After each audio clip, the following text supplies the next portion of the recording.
Praise lord. మన ప్రభువైన యేసుక్రీస్తు నామంలో అందరికీ కూడా ఈ ఉదయకాల సమయమున శుభాభివందనములు తెలియజేసుకుంటూ ఉన్నాను.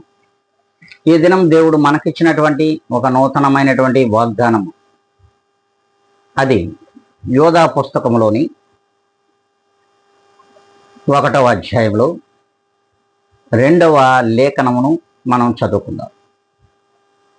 మీకు కనికరమును సమాధానమును ప్రేమయు విస్తరించునుగాక. దేవునికే మహిమ కలుగునుగాక. అవును, దేవుని నమ్మినటువంటి సర్వలోక ప్రజలకైతేనేమి, మరి విశ్వాస సమూహమునకైతేనేమి, సార్వత్రిక సంఘములలోని ప్రతి ఒక్కరికైతేనేమి, అది సేవకులైనను, కాపరులైనను, ప్రసంగికులైనను, పరిశుద్ధులైనను, వీరందరితో కూడా దేవుడు మాట్లాడుతూ ఉన్నాడు.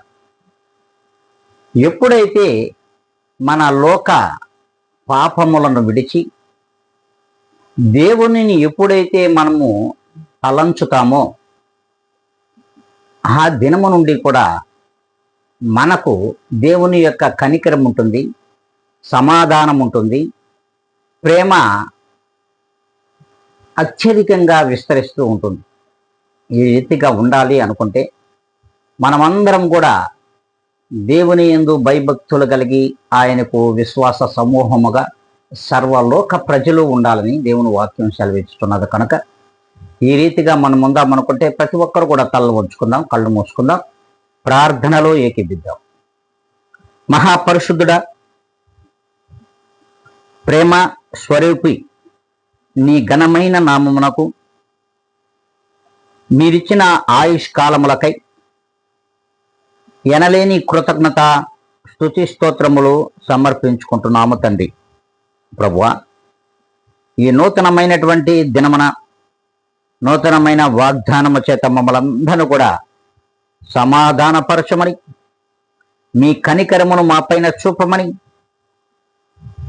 మాయందు మీ ప్రేమ విస్తరించులాగన మీ కృపా సహాయమును మెండుగా మాకు దయచేయమని బ్రతిమలాడుకుంటూ ఈ ఛానల్ను వీక్షించున్న ప్రతి ఒక్క బిడ్డను మీ చేతులకు అప్పగిస్తున్నా. నన్ను నేనుగా అతి మిక్కిలిగా తగ్గించుకుని